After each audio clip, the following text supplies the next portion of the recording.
Hello everyone, आप सभी का फिर से एक नए वीडियो में स्वागत है। आज की इस वीडियो में हम देखेंगे कि how to find area of sector, मतलब किसी सेक्टर का एरिया कैसे निकालते हैं। तो सबसे पहले समझते हैं कि सेक्टर होता क्या है। तो हमने यहाँ पे एक सर्कल बनाया है और सर्कल का सेंटर यहाँ पर है। अगर सर्कल के सेंटर से अगर इस शेप में अगर काटा जाए तो इस वाले शेप को हम एरिया ऑफ सेक्टर बोलेंगे, और बाकी बड़े वाले को भी एरिया ऑफ सेक्टर ही बोलेंगे। बट इस जो बड़े वाले को हम मेजर सेक्टर बोल देंगे और छोटे वाले को हम माइनर सेक्टर बोल देंगे।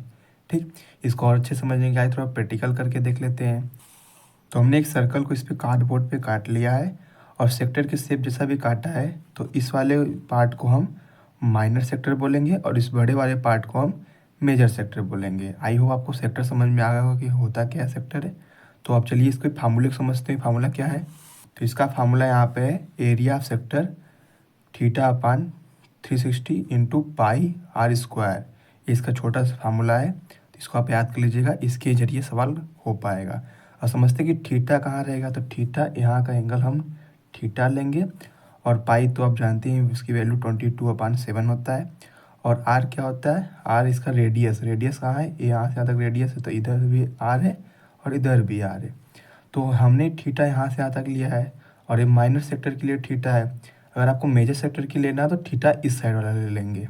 ठीक, तो आइए हम ज़्यादातर आपको माइनर सेक्टर ही बोलता है निकालने के लिए। अगर आपको यहाँ बस सेक्टर लिखा हुआ मिले, मतलब एरिया सेक्टर बस बोले, ना तो माइनर बोले ना तो मेजर बोले, तो आप समझिएगा कि माइनर सेक्टर का ही निकालना है।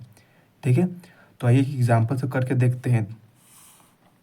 तो अगर हम थीटा की वैल्यू ले लें, थीटा की जगह हम 60 डिग्री ले लें और आर की वैल्यू 7 ले लें, 7 सेंटीमीटर ले लें, तो देखते हैं कि इसकी एरिया कैसे निकालते हैं। तो हमने देखा था फार्मूला क्या था? Area of sector equal to theta upon 360 into pi r square. तो इसको यहाँ पे लिख लेंगे, area of sector equal to theta upon 360 into pi r square. ठीक है, थीटा की वैल्यू क्या है? 60 डिग्री है, अपान में 360 हो जाएगा, और इंटू पाई की वैल्यू 22/7 रख देंगे, और आर की वैल्यू 7 है। तो 7 को स्क्वायर करेंगे तो 2 बार 7 लिख देते हैं, 7 इंटू 7 मतलब 7 का स्क्वायर ही हो गया।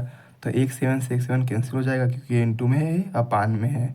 ठीक है, और एक 0 से 0 कैंसिल, और 6 से 36 6 बार में कैंसिल हो जाएगा, ये 1 जाए और ये 6 जा।